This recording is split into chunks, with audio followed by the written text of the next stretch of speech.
Gifu University, the core hub for research, education and contribution to local society. We will connect them with various regions of the world. The aim of Gifu University is to commit high-quality research that is the foundation of education and to provide highly skilled professionals in today's changing society and environment. We aim to serve as an advanced research hub in its unique research fields in the life sciences, environmental studies, and manufacturing fields.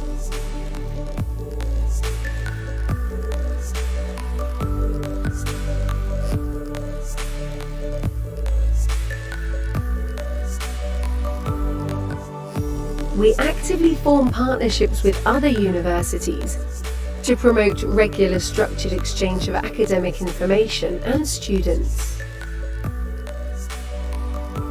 In conjunction with our partner universities, Gifu University offers joint degree programs. We support our students to think globally and act locally.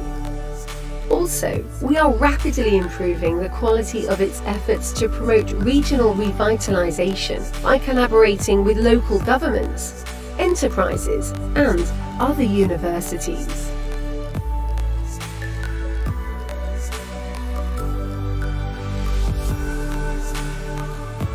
Our initiatives contributing local communities are highly esteemed by the Japanese government. We undertake not only internationalization rooted in the local community, but also globalization by providing the benefits of internationalization to the local community.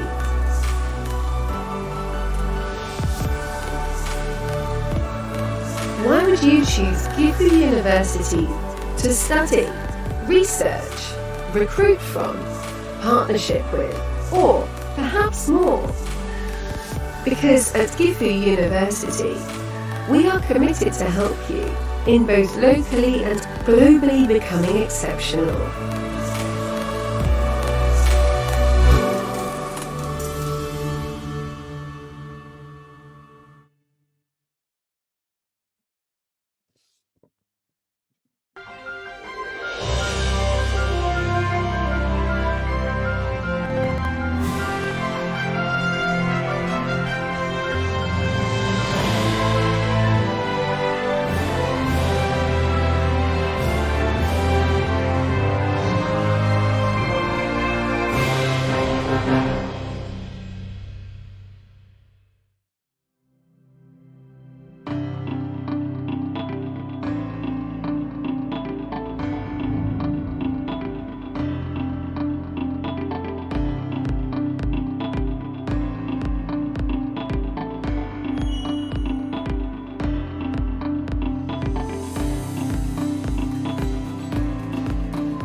Recording in progress.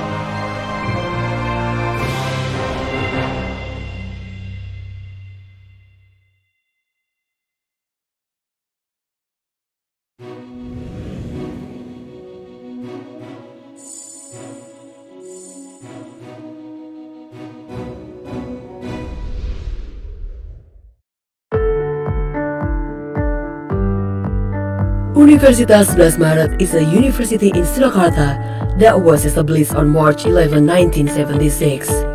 UNS is currently one of the best universities in Indonesia and a part of world-class university. Universitas Blas Maret has one postgraduate program, one vocational school, and 11 faculties. Among the 11 faculties is the Faculty of Agriculture. The Faculty of Agriculture has one postgraduate program, 4 graduate programs, and 7 undergraduate programs. One of the undergraduate programs is the Department of Soil Science, which was established on June 20, 1984, based on the degree of Director General of Higher Education number 39/DT/Cap/1984. In 1996, the Department of Soil Science was a study program under the Faculty of Agriculture. Along with the dynamics of the education system, especially the higher education, in 2007, the government, through the Director General of Higher Education, restructured study programs in universities.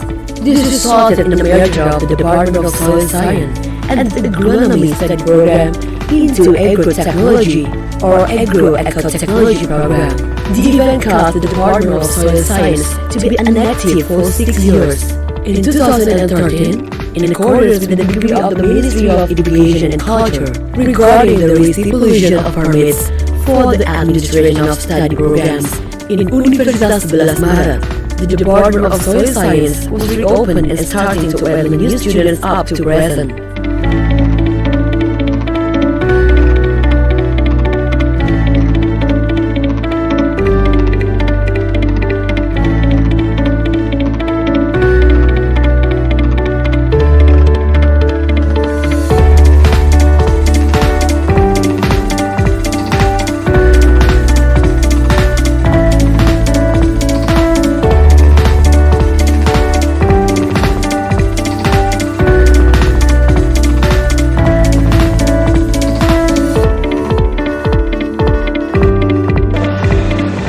Program studi ilmu tanah Fakultas Pertanian UNS adalah menjadi penyelenggara pendidikan dan pengembangan ilmu dan teknologi yang unggul di bidang tanah dan sumber daya lahan daerah aliran sungai di tingkat nasional maupun internasional. Missions of the Department of Soil Science: to provide quality education to produce bachelors in the field of soil science and watershed and resources, to support sustainable agriculture development, to conduct research to develop science and technology in the field of soil and watershed and resources, to support sustainable agricultural development, to carry out community surveys by applying science and technology in the field of soil and watershed and resources, to support sustainable agriculture. Education program objectives of the Department of Soil Science: to master the knowledge to analyze tropical soil properties, the problems, and solutions according to scientific principles, technology, and integrate sustainable soil management or ISSM approach. To have the skills to analyze, evaluate, and develop innovations in tropical soil, used according to its capacity and suitability, and to respond to global problems using science and technology with an approach of integrated sustainable soil management or ISSM. To possess personal qualities of honesty, integrity, responsibility, independent performance, cooperation, leadership, entrepreneurship, concern for society and environment, as well as to develop local, national, and international networks in the field of tropical agriculture with an approach of integrated sustainable soil management or ISSM.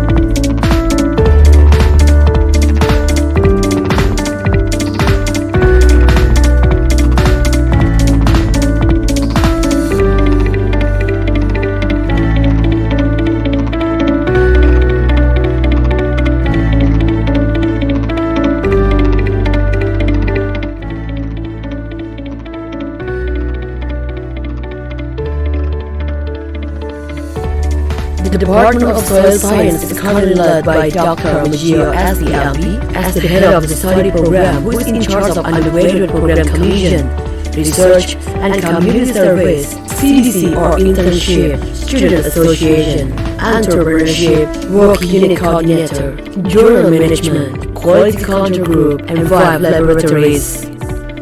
To support the performance of the study program in producing the best graduates, the Department of Soil Science has human resources who are competent in their fields, including 8 professors, 9 associate professors, 2 assistant professors, 4 laboratorians, and 2 academic staff.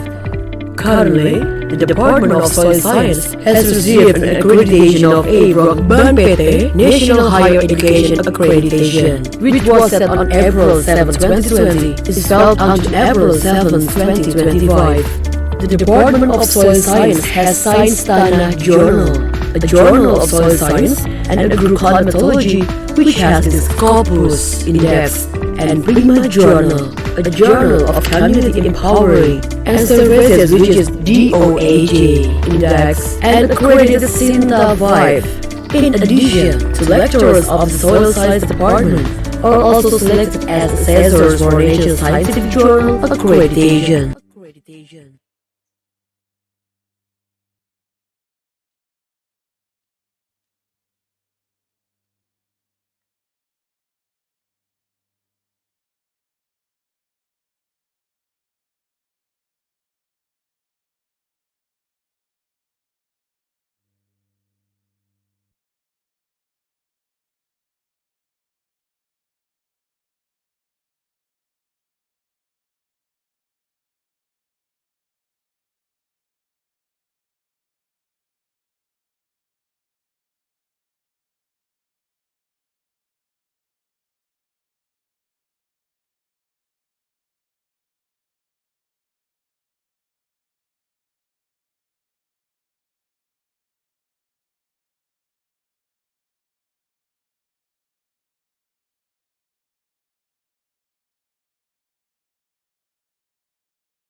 Assalamualaikum warahmatullahi wabarakatuh. Excellencies, distinguished guests, ladies and gentlemen, a very good morning and a warm welcome to His Excellencies Dean of the United Graduate Schools of Agricultural Science, Kivu University, Professor Dr. Ken Hiramatsu, His Excellencies Dean of 11 Maret Postgraduate School, Professor Dr. Andes Sutarno, Master of Science, PhD, His Excellencies Dean of 11 Maret Agricultural Faculty, Professor Dr. Engineering Samanhudi, Bachelor of Agriculture, Master of Science, IPM ASEAN Engineering, His Excellencies Head of Doctoral Program in Agricultural Science, 11 Maret University, Professor Dr. Edi Purwanto, Master of Science, our distinguished guest for plenary session, the Honorable Dr. James McGregor from Ecoplanet Canada,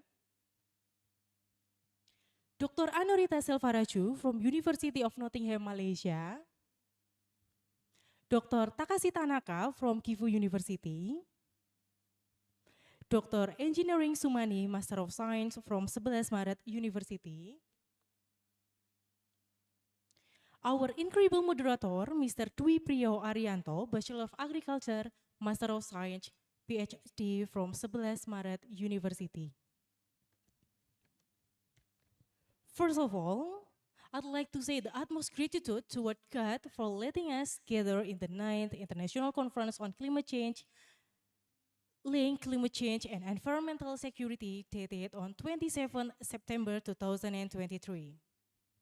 Organized by Graduate Schools 11 Maret University Indonesia, collaborating with the United Graduate School of Agricultural Science, Kivu University. Recording in progress. Let me introduce myself. My name is Sophie Rindi Nurhutami as the Master of Ceremony of this event. I will read out the rundown of the ICCC agenda. For the first is opening ceremony, and then followed by souvenir finance giving to the invited speakers, followed by plenary session 1 by Dr. James McGregor from Ecoplanet Canada and Dr. Anorita Selvaraju from the University of Nottingham, Malaysia. And then we have lunch break. After lunch break, we have plenary session 2 by Dr. Takashi Tanaka from Gifu University, Japan, and Dr. Engineering Sumani, Master of Science from 11 Madat University. And then we have presenting by ICCC presenters, and the last is closing.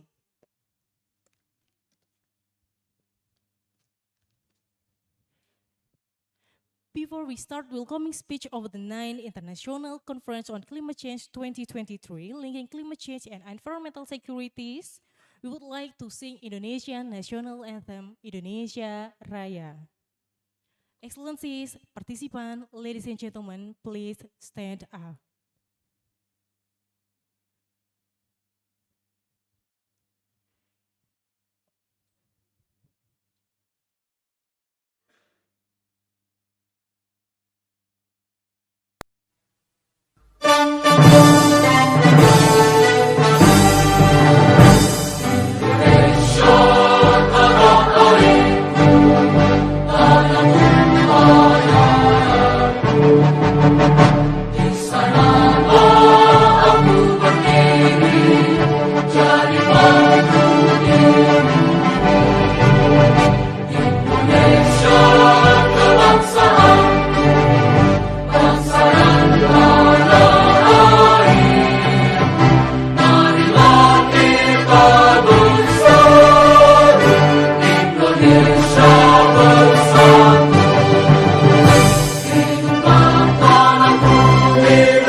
Please sit down again.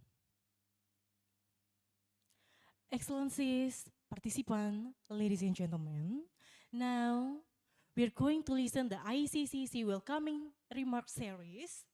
For the first speech, we would like to invite His Excellencies, the Dean of the United Graduate Schools of Agricultural Science from Gifu University, Japan, Professor Dr. Ken Hiramatsu. Even though he couldn't attend in person, we can hear his welcoming remark by this video.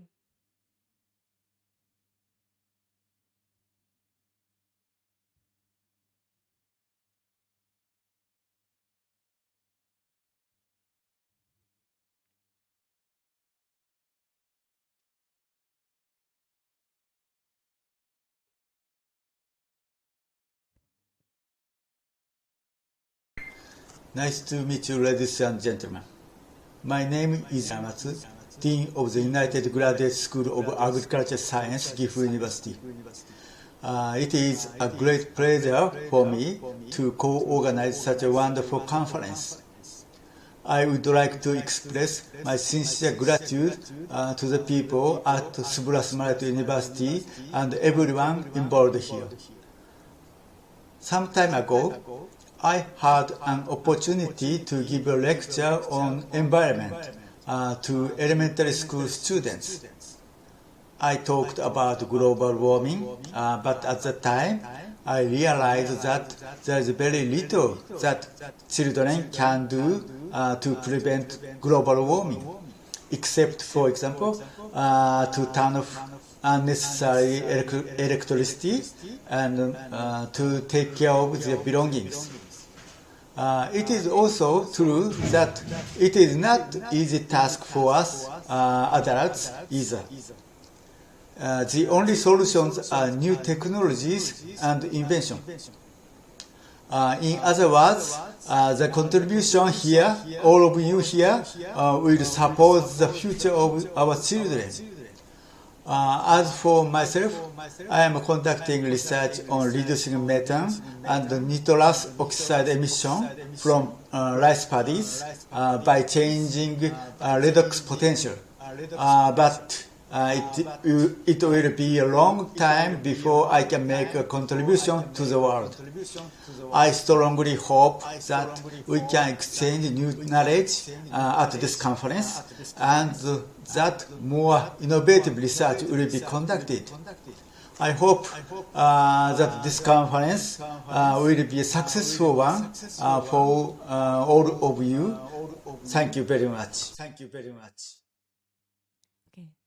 Thank you, Professor Dr. Ken Hiramatsu. Then we would like to invite His Excellency Dean of 11 Maret Postgraduate School, Professor Dr. Andes Sutarno, Master of Science PhD. Professor Sutarno, please take the stage, deliver your welcoming speech, and officially opening the 9th International Conference on Climate Change 2023.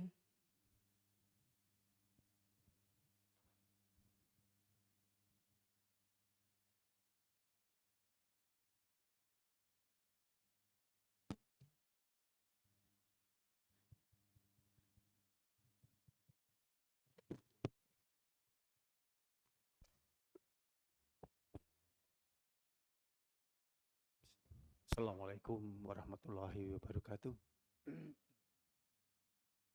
Excellencies, distinguished guests, ladies and gentlemen, good morning. First and foremost, let's thank God Allah Subhanahu wa Ta'ala for His blessing so that we are all able to join this international conference on climate change here in Graduate School of 11 Maret University in such a good health condition. I would like to send my warmest regard to our distinguished guest today. We have Mr. James McGregor. He's coming from Canada. Thanks for your coming here, for joining this international conference. And also Dr. Anurita Selvaraju from University of Nottingham in Malaysia. Thanks for your coming. And of course, our expert from 11 Maret University, Bapak Dwi Priyanto. Right? Dwi Priyanto, eh? And also Ibu Suman.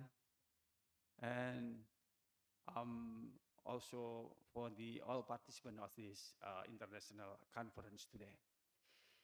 Thanks for joining this international conference. And I would like to also send my warmest regard to the our partners in Japan, but not in here right now, the Dean of the Faculty of Agriculture in Gifu University, and also Bapak Edi Purwanto, as a head department of the agriculture in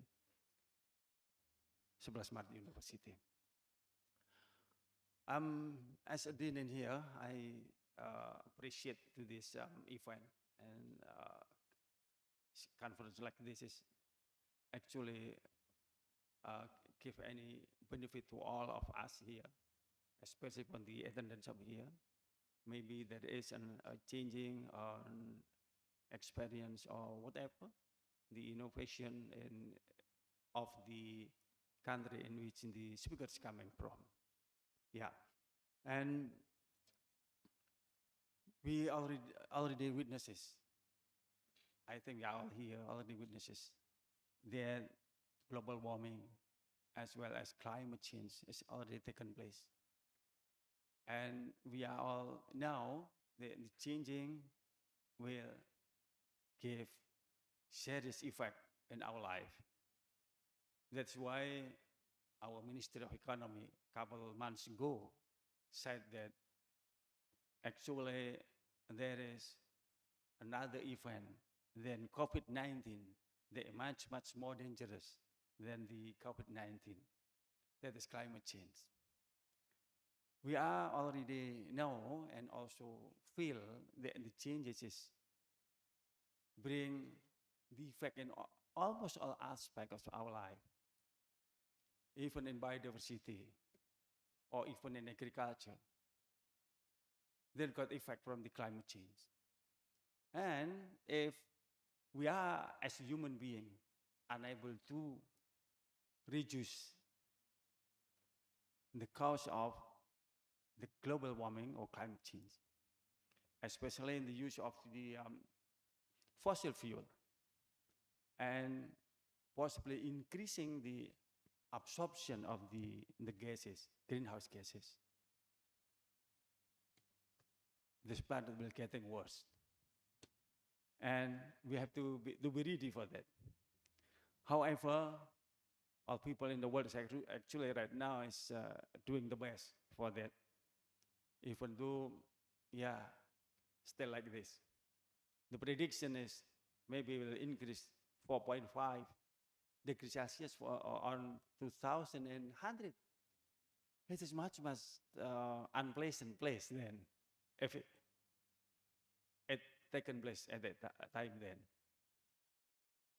Jadi kita semua yang ada di sini, terutama adik-adik mahasiswa, we have to be aware that it will be happen. Sepanjang kita tidak berusaha dengan sebaik-baiknya untuk mereduksi, to reduce the emission of carbon dioxide, as well as another gases causing the global warming, itu akan terjadi. Yeah, it will be happen. So we have to read it. So that's why maybe you are coming here is concerned with the situation. And we are also aware that the effect of the El Nino that already happened in our country, and actually since a couple years ago, the now is like in here in Jawa Tengah, in central Java, in Solo City, almost 2 months we don't have any rain here, so feel very dry, and also the effect can be feel anywhere. Even spice happen in here. Spice, ya.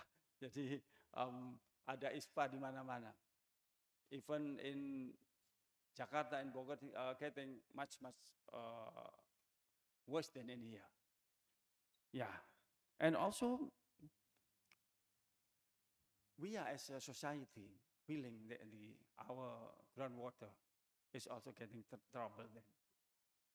Right now, is many places in Solo City already asking the help of clean water. Yeah, because of the drying condition. And some experts say that actually the season maybe will end soon. Yeah, according to some experts. However, it possibly will getting much longer then. It means that we will feel unpleasant again like this, maybe much more longer. That is why me and Pak Priyo wearing body, Mr. Kirkor, actually she asked me to wear a jacket, but then I just using my body. That is because actually Solo City is, I introduced to you, Solo City is actually famous because of 3 things. The first is because of batik. In Solo, batik is quite cheap, even only maybe $5 you can get the 1 piece of yeah, piece of batik.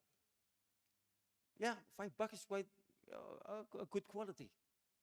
If I mean buck is dollars, so it means nearly 75,000, even 25,000 rupees, you can get one piece of batik. The first one. The second one, Solo City is famous because of the culture. And also the third one is that Solo City is actually famous because of the food. So you have to enjoy the food in here. There's so many kinds of food that are healthy and very good. An example is, maybe di sini ada teman-teman yang datang dari luar Solo ya. Di sini ada tengkleng. It's only in Solo City. Saya guru besar biologi, Pak. Guru besar biologi di ini ya. Jadi tengkleng itu bisa menurunkan asam urat. Luar biasa tuh. Can reduce ya, uric acid. Betul, jadi silahkan. Mr. Gregor, you can try tengkleng ini ya.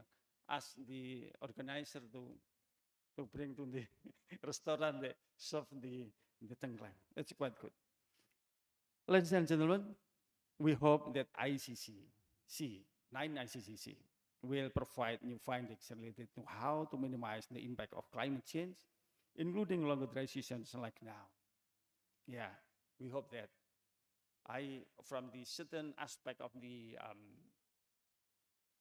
global changes, I got couple research actually, and that is, yeah, so many problem actually relating to the global changes. Yeah. My area is actually in biodiversity, and we can imagine if 5 degrees Celsius increase in our world, then how many, even millions of our species will getting extinct. Yeah, can imagine.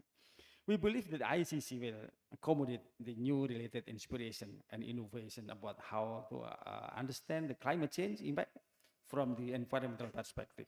We are very proud that today we have some excellent invited speakers to share their experience, expertise, and innovation on how to deal with climate change and be part of those who contribute to minimize the impact. Let us learn from this expert today and share our experience and make this conference an interesting, interactive discussion as well as produce fruitful, brilliant ideas. Ladies and gentlemen, finally, I hope that you are all enjoy in this meeting, in this conference, and I hope that you are all getting benefit of doing this conference. It's yourself. And finally, I would like to state it that this as requested by the committee that I should open this conference, and I stated that the 9th International Conference on Climate Change is officially open. Thank you very much for your attention. Assalamualaikum warahmatullahi wabarakatuh. Thank you, Professor Sortano, for your speech and officially opening the conference. Please to stay a moment. And we would like to invite His Excellencies, Head of Doctoral Program in Agricultural Science, 11 Maret University, Professor Dr. Edi Purwanto, and our distinguished guests, Dr. James, Dr. Anurita, Dr. Takashi, and Dr. Engineering Sumani to the stage. We'd like to have some souvenir spinach giving to the invited speakers and having a photo session.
Thank you, Professor Sutarno, Professor Edi, but please to stay a moment for a while for Professor Sutarno and Prof. Edi.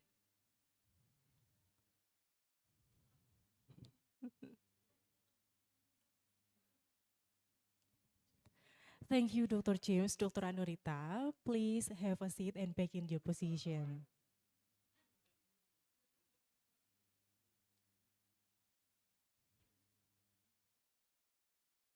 Thank you.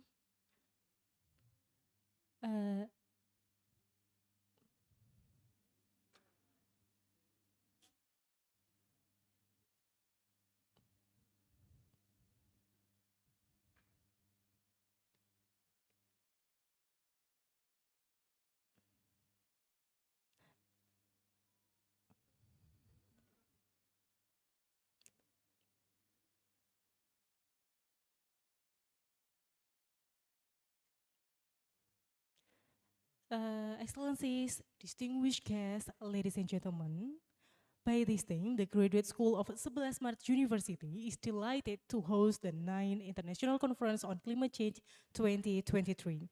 Welcome back to 11 Maret Universities after last year we've met in Bangkok, Thailand.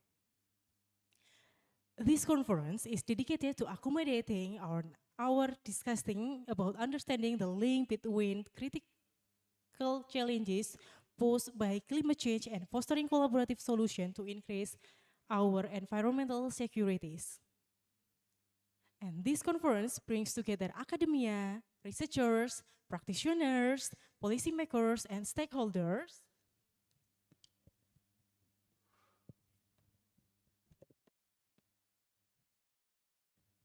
who care about climate change and environmental degradation for delivering and discussing their innovative insight based on the recent theoretical knowledge, research finding, and experiences in dealing with the link, climate change, and environmental securities.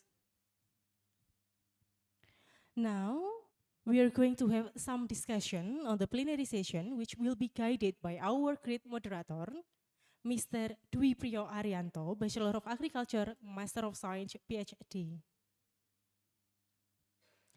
As we embark on these journeys of knowledge and sharing collaboration, we encourage you to actively participate in this discussion. Mr. Ari, please come to the stage.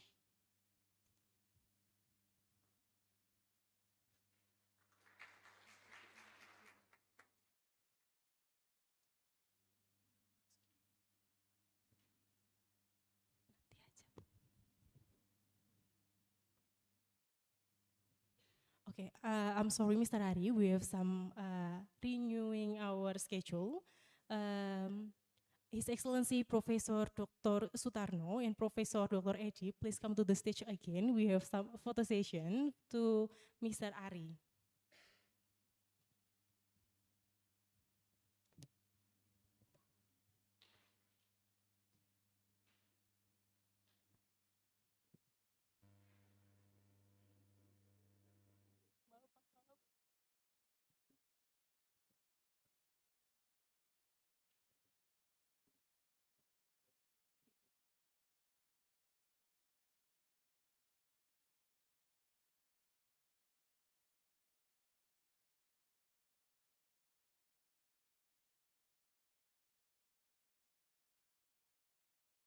Please to stay a moment. We have taken a picture with these pennants.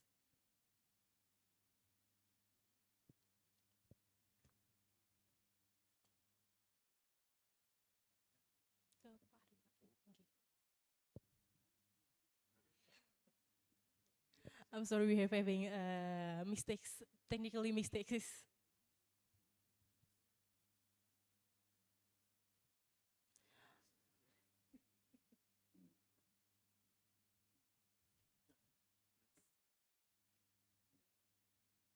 Okay, sebentar ya. Dr. James and Dr. Anurita, please come to the stage. We have taking a photo again together with Mr. Ari, and then Dr. Sumani, please come to the stage again. Thank you.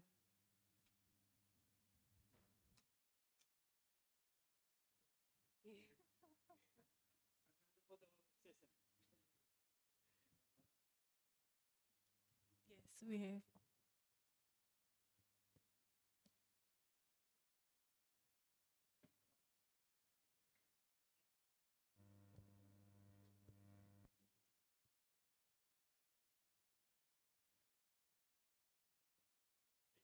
Finish, thank you. You may have a seat.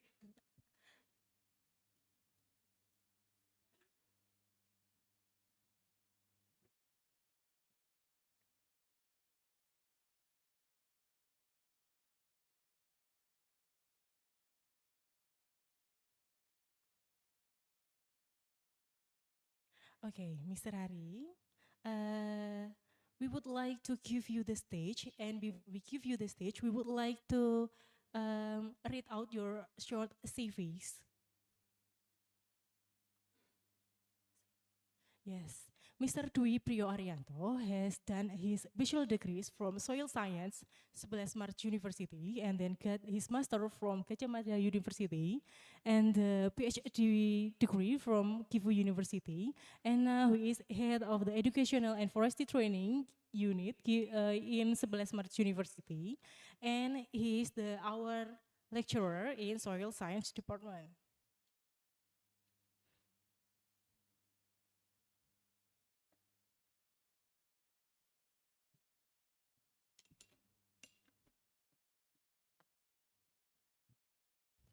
Dr. James and Dr. Anurita, please come to the stage. And hi, and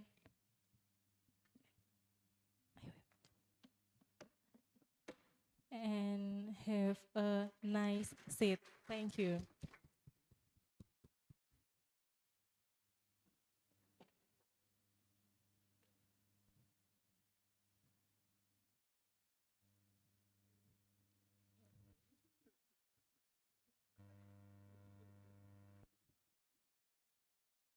Mr. Ari, the stage is yours. Thank you.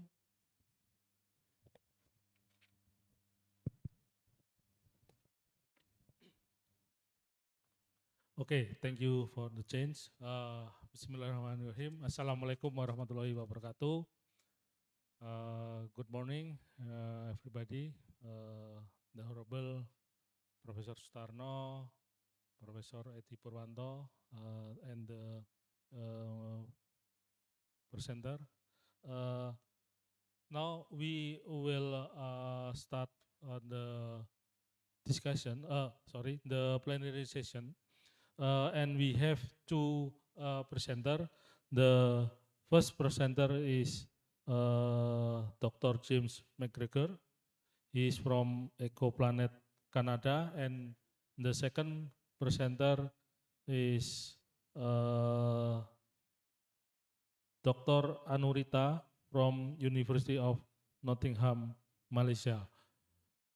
Before we start this session, in International Conference on Climate Change NEN in 2023, this have topic about linking climate change and environmental security. And we will discuss into title. Before I ask the title, maybe we present about the curriculum vitae about the Dr. James and Dr. Anurita.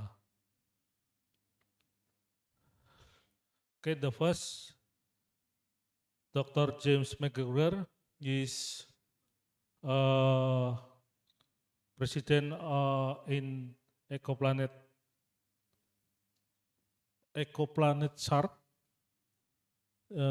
and senior lecturer, then country, many work, I think he's expert. And in 1918 until 1985, he's graduate from Master PhD in George Washington University, and he he live in Morocco. About 1 week or 2 week ago, earthquake in Morocco. Okay, very serious. Okay, maybe you can explain in the next. And the second presenter, Dr. Anurita.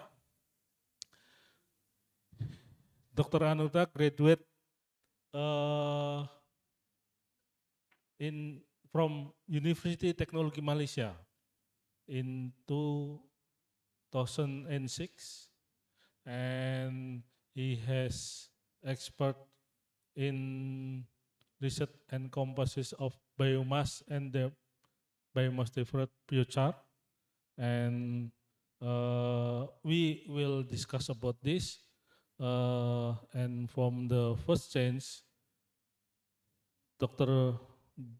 James will present about preparing of climate change adoption strategy.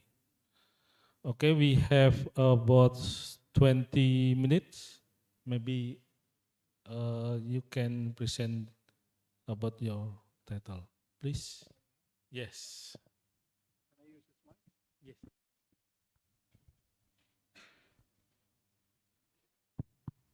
Assalamu alaikum. Bonjour. Good morning. Well, this is a great pleasure for me to be back here. Since several years, I was a speaker at this conference in 2017, way back then in 2017. And it was an honor then, but it's a greater honor now because the issues are more serious. So first of all, I would like to thank Mr. Dean. I think he's left, okay. Mainly because he presented such a riveting presentation about just how serious the issues are with respect to climate change. We could conceivably looking at a 3 to 4 degree Celsius planet by the end of the century. You know, when they had the Paris Agreement, they said, okay, 1.5, we're going to stop right there, and that's going to be the final limit. Well, many parts of the planet were at 1.5 this year. Why? Hottest year on record. Hottest year on record before last year, which was the hottest year on record. So the issues are very clear that we're getting hotter and hotter, amongst other things. I opened my Instagram account 2 weeks ago, and they had a series of, in 1 week, 11 countries around the planet had serious flooding. Greece, Brazil, Philippines, etc., etc. 1 week, 11 countries. So the issues are very clear. And as people intimately involved in the climate, intimately involved in the environment, we all have a role to play in preventing, to the extent possible, the catastrophic events that we could be looking at. I enjoyed reading the handbook that was sent to me before this conference 2 or 3 days ago to see the great list of the scientific community that's already doing their little bit on any particular area of research. My first reaction was, I would love to bring all of those science together and do a real study on climate change. Particular, the subject that I'm going to be dealing with, and that is how to prepare an adaptation strategy. You know, when I started in getting involved in climate change was when I was working most specifically in sustainable development. I've been working in sustainable development 90. You know, so if anybody says, "Oh, we're going to be sustainable," it's an old concept. Years, 30, 40, 50 years. Then I moved into mitigation. Let's keep the CO2 levels down. That makes sense. It's not working. It's not happening. There's not enough effort made. 8 billion people. How much can we reduce the CO2 emissions? Everybody said, well, with COVID, we're going to be really reducing the CO2 emissions. In 2020, the middle of the COVID year, CO2 emissions went up 7%. How do you figure that? There's no transportation, nobody's working. We're going to drop the CO2 level. Not a chance. 8 billion people, we can't do it. So where I'm at now in my evolution as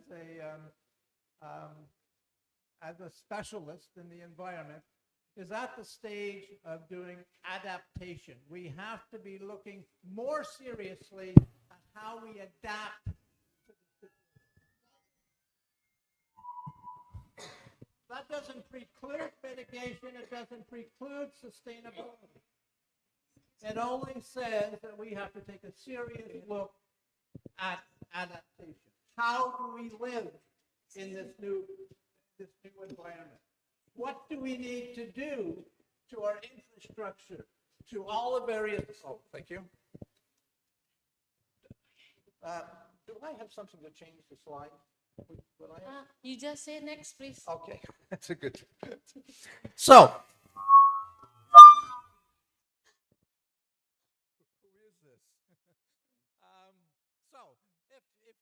with one message in your mind today, especially as students, because you've got the time. I mean, I'm checking out pretty soon, but you've got the time to take some of the concepts that I'll be dealing with today in the next 10 minutes, 15 minutes. Take those concepts and make them a reality. If you live in a city or if you come as a student, you come from another community, when you go back to that community, knock on the door of the mayor or whoever is responsible and say, listen, you know, we're going to have problems if we don't do something. We need to be adapting to these new situations and encourage them to do what I'm calling the strategic adaptation process, which I'll rapidly go through. And I think, hasn't my slide presentation been distributed? Okay. So you've all got it? Everybody have it? So I don't have to look at it. Okay, just a few principles, you know. We have to be looking at balancing needs, the urgent needs, and the longer term needs. That's what planning is all about. Planning is taking the information we need, putting it into an implementation plan, and then moving forward with it based on the short and long term needs. But it has to be action oriented. I hate plans that sit on shelves, and more plans sit on shelves than are actually implemented. So as young people, particularly as students leaving the university, you've got a responsibility to your fellow human beings to get out and do something about this issue that, again, Mr. Dean expressed so well. This rapidly changing climate, this rapidly changing planet that we're on. So act with certainty, act with clear vision, act with direction, and act with the notion of protecting the planet. And finally, well, and this is important at a university, use the research that's available. I started to say, yes, if I could bring a lot of the researchers that are in the handbook together and do a strategy, that would be a great value to me. On the other hand, when you're going forward, doing your research or look at what type of research you can be developing that fits in to the adaptation process. We don't have enough. I mean, even the notion of climate change adaptation is maybe a 5-year-old concept. So we're right at the forefront of it. But if we think, as I do, that it's going to be absolutely critical to the survival of not the animal species, to the survival of our species, then we have to be putting in play those actions that can help us adapt. So the next slide, I could even stop at the next slide, please. Okay, here it is. That's all there is. And I would like to say this is a well-tested methodology. I personally have only done 5 adaptation strategies. But worldwide, there's probably no more than 15 or 20 adaptation strategies. So we're on the cusp. We're at the very beginning of this radically new but absolutely essential planning process. So just briefly, phase one, launch the program. Get the people together to figure out how we're going to create this adaptation strategy. Number two, phase two, gather the research. Make sure that we have every bit of information we need. I'll be discussing that later. Every bit of information we need to do a proper adaptation. This is all new to us. We've never had to adapt to a changing climate. Not as a species, we haven't. Maybe the dinosaurs did, but this is the first time for us. So, what research is available and what needs to be done? Phase three, then we have to start planning, short and long-term planning as to what we're going to do. Coming up with a strategic plan that says in year one we're going to do this, in year two we're going to do this, in year three we're going to do, etc. Maybe a 10-year plan. I usually do 10-year plans. Phase four, implementation. Once we've done the plan, then we have to put it into action. And there's a whole series of steps involved in that. And then finally, once it's up and rolling, say 2 or 3 years after the plan has been implemented, let's go back and monitor it. Let's review it. Let's see where we've been successful, where we've actually failed. And what else do we need to gather? What new information has come in? What new information do we need to make the plan more and more pertinent as we gather more and more information and as we start to endure greater and greater impacts because of climate change? So if you just got that image in your mind, then we can all go home, because that says it all. But let's look at it in a little more detail. Next. Okay, as I said, phase one, the launch initiative. Launch the planning process. Determine what you need to do to create your adaptation plan. I like to see a climate change adaptation team. I mean, who here in this room would not like to be a member of a climate change adaptation team? Who? Nobody, right? This is a great challenge and a great opportunity to commit and to contribute to the protection of our species.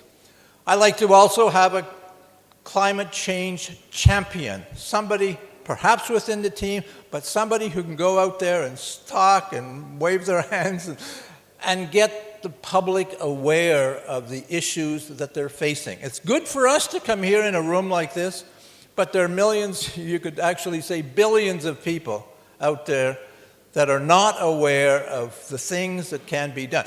Many of them, after the last 2 years of extreme heat, many of them are very aware. One of the areas where I'm most active is in the tourism industry. So I get tons of research every day. And the tourists are making virtually a 90-degree change from what they're looking for in a tourism destination. They want to go to a place that they know acts environmentally responsible. Why?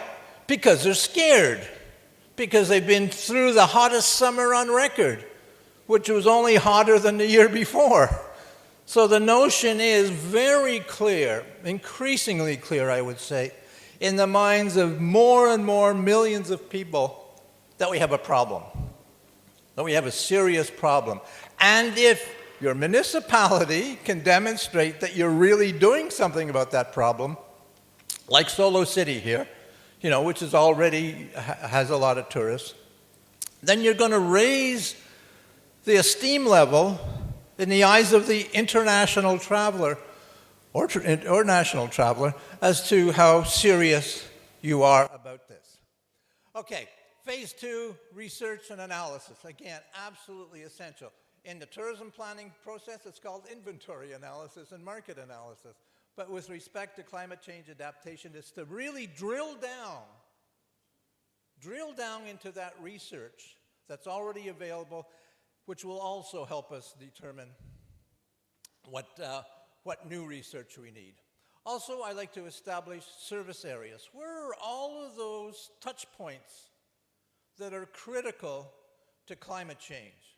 Water, waste, agriculture, forestry, parks, economy, etc.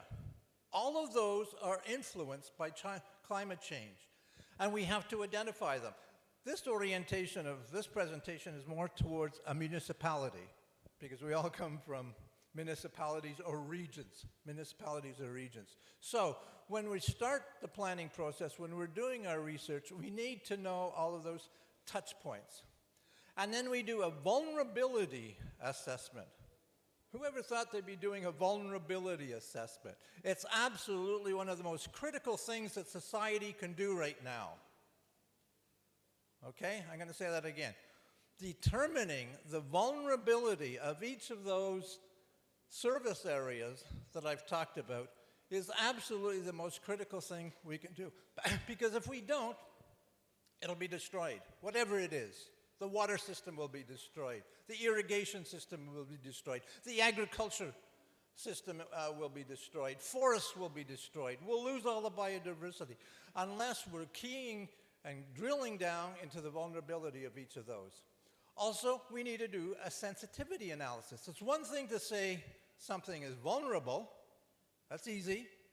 Most is vulnerable. But just how sensitive is it to the various impacts of climate change? So we also need, I use value-rated matrices between very sensitive to less sensitive. And why would I do that? Because the very sensitive ones that are sensitive to the vulnerabilities, those are the ones that we have to be treating first, because we're doing a strategic plan. That is, we're saying, what are we going to do first, second, third, fourth, fifth, sixth, seventh for the next 10 to 15 years? So we need to know what's vulnerable, which in those service areas. We need to know what's sensitive, how sensitive it is, and the third notion is adaptive capacity. Some things are better at adaptation than others. Some of them already have things in place. For instance, the flooding. You know, some municipalities already have systems in place or infrastructure in place to assist if flooding occurs. And flooding will occur. Sea level rise will inundate Jakarta. We will have no Jakarta in 15 years. Not in any, I mean, I'm just saying that because I just flew out of there and I looked down and I said, my goodness, this place is a couple of meters above sea level. And we know that we're going to raise the level of the sea level a couple of meters in the next 25 to 30 years. So what does that mean? Either we adapt, putting in place the infrastructure, or do what they're doing, move the city, at least the government, I guess, is that right? Moving the city government to someplace else. Fine, that's one city, but there's hundreds of other cities. I live in Africa, 40,000 kilometers of coastline. How many cities are going to be impacted by that? How many poor and vulnerable communities are going to be impacted like that? It's good for us to talk about this thing, but there's people living on the beach right now, millions of them living on the beach, that are losing ocean temperatures, losing their homes because of sea level rise, losing their gardens because of salt infiltration, etc. Now we're talking millions. You know, we're not talking about one country here, one country there. We're talking millions of people. So to be a good example for me, because I just flew out of there yesterday. But on the other hand, it's a scenario that repeats itself over and over and over. And we're just seeing the beginning, okay? We're just beginning. We are expecting a rate of sea level rise in the next 15, 20 years that makes the last 15, 20 years look like nothing was happening. I don't have the statistics in my mind. You can Google them. It's all there. But it's serious. The water is rising and rising, getting hotter and hot. I can't translate it into Celsius, but in Florida, you know, a lot of people live in Florida, the water temperatures this summer were the equivalent of about 44, 45 degrees Celsius. Can you imagine? This is the ocean. And what happened? Of course, all the coral reef died, probably billions, Nggak ada of, suaranya, no, kelihatan not nggak? billions, but hundreds of millions of fish. And that's now. Let's project it forward 10, 15 years, and we're in serious problems. Okay, next slide, please. How much time do I have? I better get going. I've got 32 slides. I'm only on 3. Okay, no, but this is good. I'm glad I did the scenario in the front because we can leave it at that, quite frankly. Okay, and then we do the planning. Okay, I'm a planner, and so that's an easy part for me to get into. And quite frankly, that's, I think, a skill that I bring to this. You know, if you're a scientist doing some particular little portion of what's happening with climate change, you can't necessarily have the big picture. And that's what a planner has to do. Have the big picture, pull all the pieces together, and then make it work. So develop your goal. I mean, that's a sort of a no-brainer for planners. Goals and objectives, options and actions, drivers, what's driving this notion of climate change? Finances, is there money to do it? Is there money to do it? If not, we've got to be rethinking our budgets. And I can tell you from experience, it's a lot more expensive to repair something that's been damaged by climate change than it is to go in originally and either design it right or apply adaptation principles. So sooner we go in there in the short term, the more money we save in the long term. And with all of that, the implementation schedule, what happens when, then we do an adaptation plan. Who does what, when, and how much money is it going to cost? Sounds simple? It is. If we got the information available, doing this planning phase is more than simple. It's a no-brainer, as we say. Phase 4, implement. We've got the plan, say a 10-year climate change adaptation plan. Now we have to start implementing it. Who does what, when? Who's responsible for doing what, when? And how do we relate to all of those activities? And then the final phase, of course, absolutely essential, is the monitoring and review. Keep up to date with what's happening with the plan. What's working? What's not working? Where do we need more research? Where do we need greater depth of understanding of the issue before we can actually make? The other thing I like to do as well is do pilot projects.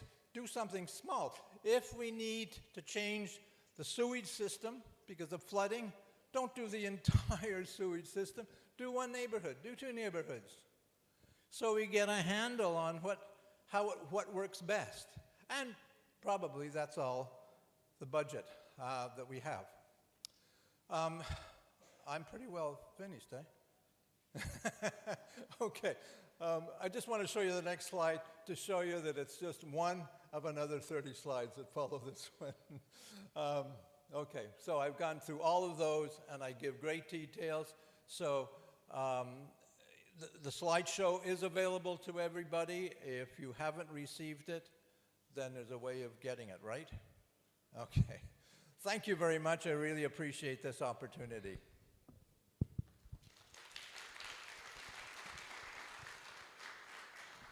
Okay, thank you, Dr. James. And maybe direct in the second presenter, Dr. Anurita. You have 20 minutes. Time is yours. Hello. I was just testing the mic just now. So a very good morning, ladies and gentlemen. So I am delighted to be here and I would like to thank the organizing committee for calling me as a speaker. So I hope today my presentation will benefit all of you. So the title of my presentation is actually on biochar. Before I start my presentation, can I ask everyone in the hall, do you know what is biochar? Please raise up your hand if you know what is biochar. If you do not know, it's perfectly fine, because whenever I say biochar, everyone will be asking me what is that. Okay, so with today's presentation, I hope you'll be going back with some knowledge on biochar and how we can actually utilize the full potential of biochar in our research, in our future sustainability, climate change, and so on. All right, so there are members who actually know what is biochar, so I welcome for any collaboration in future based on what I'm going to present today. So biochar, a simple word, is actually a solid black carbon. Okay, so we are going to see how this black carbon can be actually utilized for our green future. Okay, so before I start, I would like to just introduce myself. My name is Anurita Selvaraju from Department of Civil Engineering, University of Nottingham, Malaysia. Okay, next slide, please. Next one. Okay, no, the previous one. So I'm from Nottingham University Malaysia campus. We have a parent campus in the UK. So UK campus actually opened up the first branch campus in Malaysia in year 2000. So we have established almost 23 years in Malaysia. And after some years in Malaysia, they opened up another branch in Ningbo, China. So altogether we have 3 campuses. And in Malaysia campus, we have around 5,000 students. Okay, so it's a private institution. And we have only 2 faculties, Faculty of Science and Engineering, together with Faculty of Art and Social Sciences. So that's some background about my university and where I'm working for. Next slide. So I have simplified the presentation into 4 aspects. So I'll be talking about biomass, I'll be talking about biochar, I'll be looking into the thermal conversion of biomass into biochar. What are the potential applications that you might be interested of? And finally, I will just try to touch a little bit on the palm oil-based biomass and biochar in Malaysia if I have the time. Okay, next slide.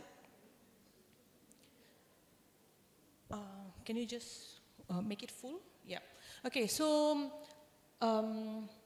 currently we are heavily depending on fossil fuels. Okay, so as you know, fossil fuels, there are 3.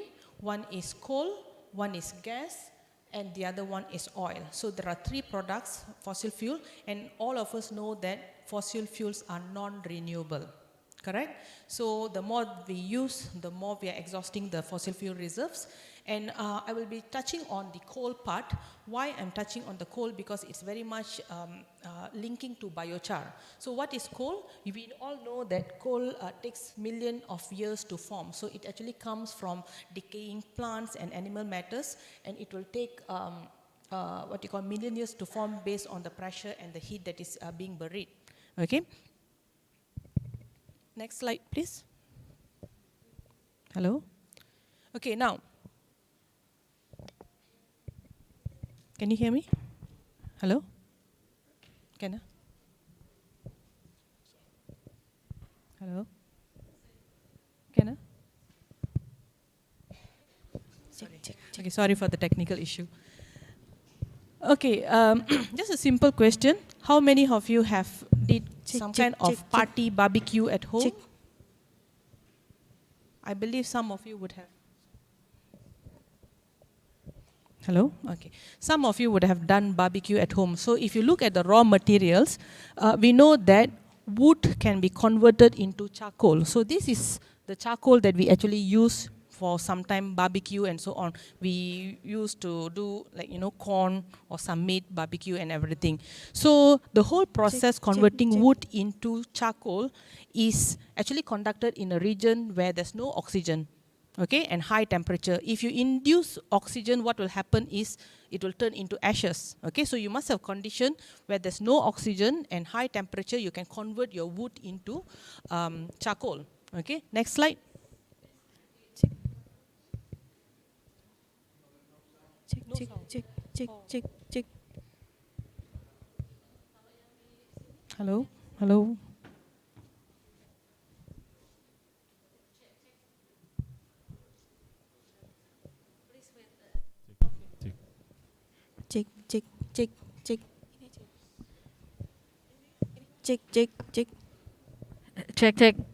Cek. Nggak bisa.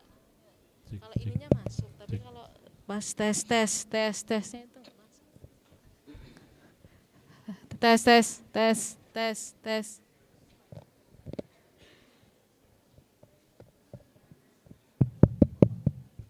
Tes.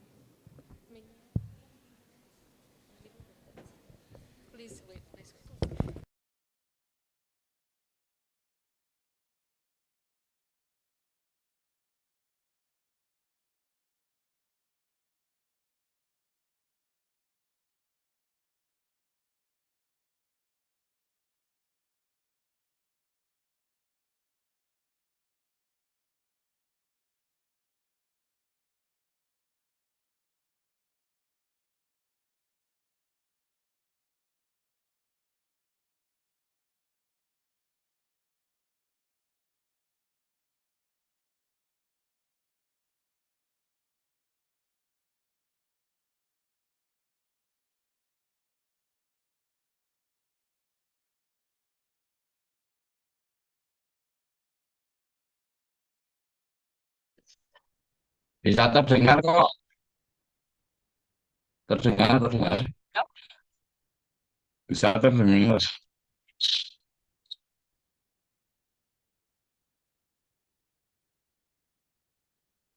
Akan diperangkat.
Recording stopped.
is the use of renewable energy, such electricity.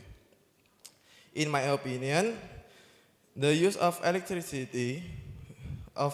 energy will require enormous resource and energy and will definitely cause new problems, especially resistance from the oil companies. So, do you think transition from the fossil energy to electricity energy is really effective in overcoming climate change? Thank you.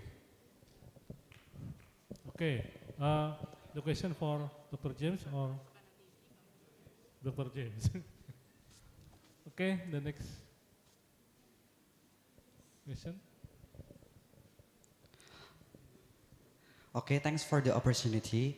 Let me introduce myself. I am Rian from Soil Science Department. My question is it really necessary to do an adaptation to climate change? Otherwise, whenever we do adaptation, there's also many people act that affect the climate change worst. Doesn't it just a waste? Because however, at the end, the climate change are getting worse. Wouldn't it be more effective to prevent climate change? And the second question is, wouldn't making charcoal cause new pollution? Because I heard that making charcoal is burned and in high temperature and pressure. Thank you. Okay, the question for both for Dr. James and Dr. Anirudh. the both. Okay. Can you answer the? Okay, if I understood right, what you're saying is if we start gearing the public up to adaptation, they might forget that they should be lowering the level of CO2. And I don't agree with that in the sense that part of the adaptation, part of the sustainability agenda, part of the mitigation agenda is informing the public, informing the politicians, informing the NGOs of where we're headed as a species. And so therefore, adaptation is just a part of the scenario. It's that part that protects us from the inevitable. But we also, at the same time, are thinking mitigation, we're thinking resilience, we're not just thinking, we're actively involved in it. So, no, I just see it as a responsible way. Adaptation is a responsible way to deal with the reality of climate change. That's all. That's all. It's just one of the many pockets of activities that we have to try to essentially save the species. And when I say saving the species, 99.8% of all species that have ever existed on this planet have gone extinct. 99.8% have gone extinct. And we're just one more species, and we could be on that track as well. We're not that smart. We're not smart enough to prevent our demise. So, it's with that in mind that I keep thinking, well, we better do something about it. The question in the back, I'll ask. Yes, the renewable energy. Well, you're talking to the right person, because Morocco has one of the best renewable energy initiatives in the world. We have covered hundreds, I would say almost thousands of hectares in the Sahara Desert with solar panels. And right now in Morocco, upwards of 20-25% of all energy is generated by solar. Not solar on everybody's houses, mind you, although there's a lot of that, but massive investment, a lot of it coming from Europe, some of it, for instance, coming from Germany, to really look at really aggressively pursue renewable energy. I travel around the world, I see wind turbines everywhere. And the other interesting thing, this renewable energy is becoming less expensive, like solar panel, solar-based energy, is less expensive than carbon, fuel-based energy. So we're seeing the shift where we're getting upwards of 50, 60% of energy being created by renewable energy, and consequently pushing out, if you will, pushing the, and that's in part why I'm working in Saudi Arabia. They know, they figured that out too, that they can't be selling their oil forever. So they're looking at a lot of other economies, including hydrogen. I think hydrogen is going to have one of the best options for us. You want to do something on? Okay, thank you very much for your question. The second question on charcoal production, for example. Okay, just to answer you, as I mentioned just now, actually converting biomass into biochar is a carbon neutral process. Why I mentioned that is actually, biomass is actually coming from agriculture. So agriculture is what is usually, we are dealing with plants, okay? So when we talk about plants actually during their growth, they actually absorb the CO2 for their photosynthesis process, correct? So when it is being burned or it is being converted into biochar, the CO2 that is being released to the environment is actually exactly whatever that they actually absorb during their growth. Okay, so that is why it is actually equivalent to carbon neutral kind of process. And definitely when you ask about the temperature just now, it has some elements of what you call using energy to actually convert into biochar. But if we look into the research or production of biochar itself, as I mentioned, there are three products. One is solid, one is liquid, and one is gas. Most of the time, the system is actually self-sufficient to actually generate the energy that is required to heat up the furnace itself. Although it is not 100% efficient, but eventually the usage of energy is so much less, or it can actually self-sustain the process. So it is more economic compared to using the non-renewable energy resources directly. So what is the intention, end of the day, is we are trying to reduce the CO2 emission to the atmosphere. So using plant-based waste and converting into biochar is a very economical, or is a good solution, where we are trying to convert the waste into wealth. Wealth is what we call as biochar, because it has so many other applications, especially in terms of climate change mitigation and environmental protection application as well. So it is a good route to actually employ that. And furthermore, I just want to add on Mr. James' comment on the renewable and non-renewable energy aspect. For example, if we take a case in Malaysia, there were a lot of initiatives to actually go through the renewable energy kind of aspect, but the success rate was a little bit low. One of the reason is actually, if you look in Malaysia scenario itself, the petrol that we use for our vehicle is actually very cheap. So people can afford for the petrol. So they are not really looking into the renewable energy aspect, because renewable energy sounds more expensive compared to non-renewable energy for the time being. So I believe there should be some initiative from the government itself, either increase the petrol price so that people will try to go to the renewable energy sector, or give some tariff or incentive for those who are actually creating renewable energy from industry, for example. So that will eventually encourage more industry to actually go or venture into renewable energy purposes. So I believe in Indonesia itself, I mean, there should be, or maybe it's still a long way compared to, I mean, even Malaysia, there's still a long way to actually adopt renewable energy 100%. Still a long way, but there should be some support from the government, some incentive from the government or NGO or any companies, so that these renewable energy initiatives can be actually implemented successfully. Yeah, and I just want to urge all the students or mahasiswa over here, I mean, they are the pillars to actually drive this initiative or go through the climate change, what you call adaptation or mitigation. It has to start from young. So if you have the opportunity to go or educate the even younger generation on the climate change and what is the effect of it, please start now itself and be the technology provider. I mean, you have still a long way to go. I mean, if you can come up with technology to mitigate climate change or adapt the climate change and so on, please do something for the sake of our future generation. Yeah, thank you. Okay, thank you. Maybe one question for me. What the most material used for Baichor in Malaysia?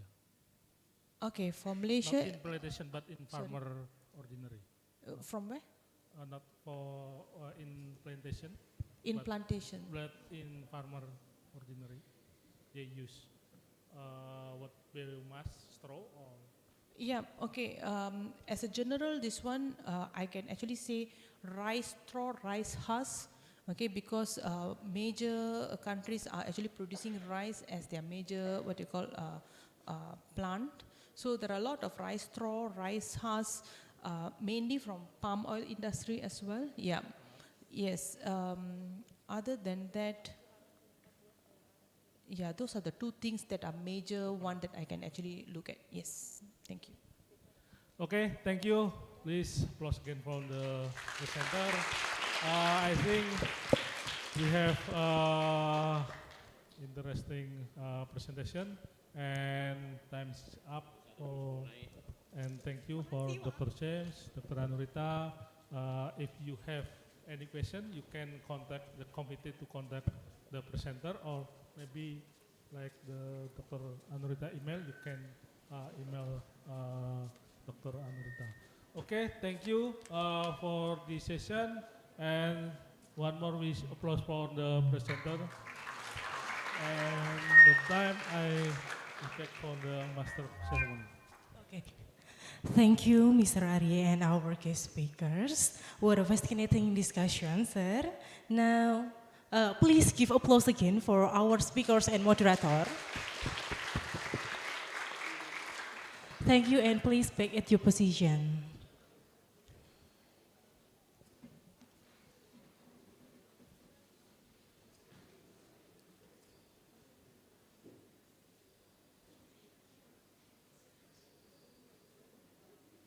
Now we will have the lunch break session for around 1.5 hours, and we will come back in 1 p.m. in Jakarta time in main Zoom room.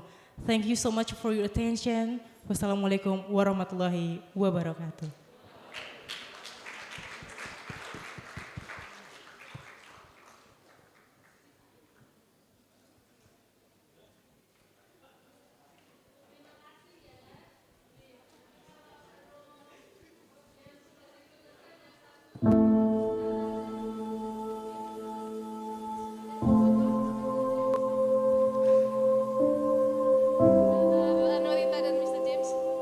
Kalau ada yang mau foto dengan Dr. James sama Dr. Anurita, dipersilakan.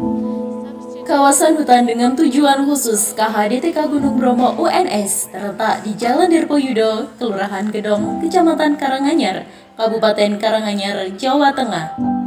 Secara administratif terletak dalam dua kelurahan, yaitu Kelurahan Delingan dan Gedong, Kecamatan Karanganyar, Kabupaten Karanganyar, Jawa Tengah. Luas wilayah hutan KHDTK Gunung Bromo UNS adalah 126,291 hektar. KHDTK Gunung Bromo UNS berbatasan langsung dengan Desa Sewerejo di sebelah utara, Kelurahan Delingan di sebelah timur dan selatan, serta Kelurahan Gedong di sebelah barat. Hadap ke sini gitu ya. Sebentar ya. Dilihat dari daerah aliran sungai, KHDTK merupakan bagian dari Subdas Gerombol, Das Bengawan Solo. KHDTK Gunung Bromo UNS dilalui sungai Kalijerak yang mengalir sepanjang tahun. Di dalam kawasan KHDTK terdapat bendung yang membagi air yang dimanfaatkan sebagai irigasi lahan pertanian oleh masyarakat sekitar. KHDTK Gunung Bromo UNS terletak pada ketinggian 200-337,5 mdpl dengan topografi datar hingga berbukit. Kondisi iklim KHDTK Gunung Bromo UNS berdasarkan klasifikasi iklim Skinitz dan Ferguson termasuk tipe C atau agak basah dengan curah hujan 2.437 mm per tahun dan suhu rata-rata 24,9 Celcius yang cocok untuk tanaman hutan sehingga banyak dihuni oleh beragam flora dan fauna yang dilindungi ataupun tidak dilindungi. Secara Secara umum, lahan KHDTK Gunung Bromo UNS dimanfaatkan untuk hutan produksi dengan berbagai tanaman berkayu seperti pinus, mahoni, sonokling, jati, tanaman palawija seperti kacang tanah, jagung, ubi, singkong yang dibudidayakan oleh masyarakat sekitar yang tergabung dalam organisasi kelompok tani hutan yaitu KTH Putri Serang, KTH Bromo Lestari, dan KTH Wonosewu.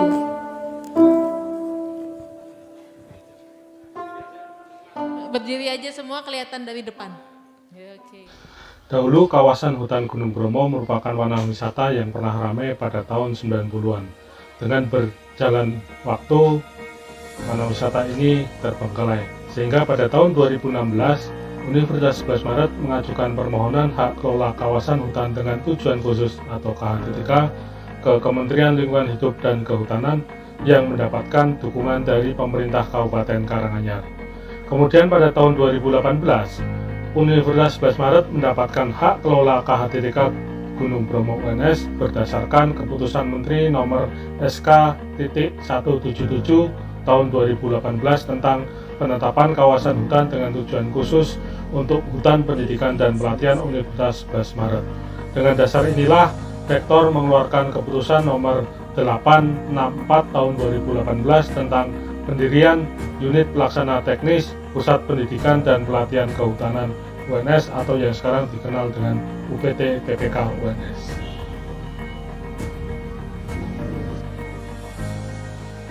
UPT PPK UNS mempunyai visi menjadi pusat pengelolaan kehutanan yang menyelenggarakan pendidikan dan pelatihan bertaraf internasional, khususnya dalam pengembangan wisata alam. Kemudian misi dari UPT PPK UNS adalah yang pertama, menyelenggarakan pendidikan dan pelatihan kehutanan Universitas 11 Maret menuju perguruan tinggi bertaraf internasional. Yang kedua, menyelenggarakan penelitian dan pengabdian kepada masyarakat dalam pengembangan wisata alam kehutanan Universitas 11 Maret menuju perguruan tinggi bertaraf internasional. Dan yang ketiga adalah membangun kerjasama dengan berbagai pihak untuk pengembangan fasilitas Tridharma Perguruan Tinggi Universitas 11 Maret menuju perguruan tinggi bertaraf internasional.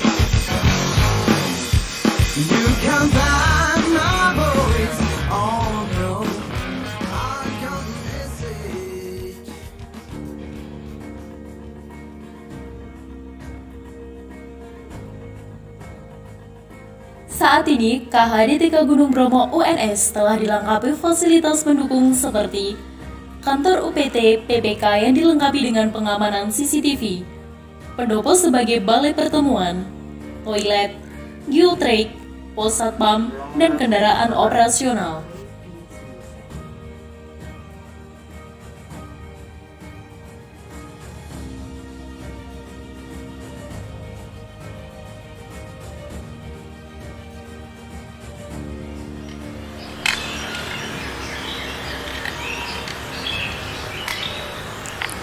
Selamat siang dan izin melaporkan untuk patroli KHDTK Gunung Bromo situasi aman terkendali 815 mendung kabut. Terima kasih dan selamat siang 813.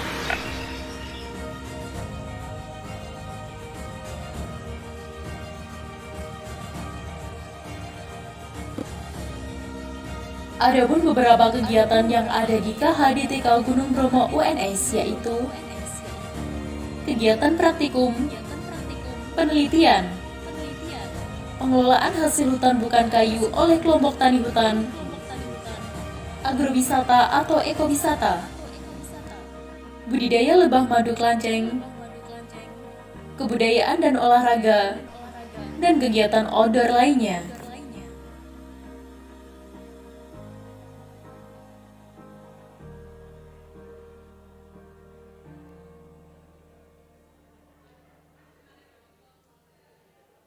Saya selaku Kepala UPT PPK UNS dalam pengelolaan KHDTK Gunung Bromo UNS mempunyai harapan besar untuk dapat mengembangkan potensi yang dimiliki KHDTK agar menjadi lebih baik, produktif, serta bermanfaat bagi pemerintah, perguruan tinggi, dan masyarakat, khususnya di sekitar kawasan. Salam Hutan Lestari. Terima kasih.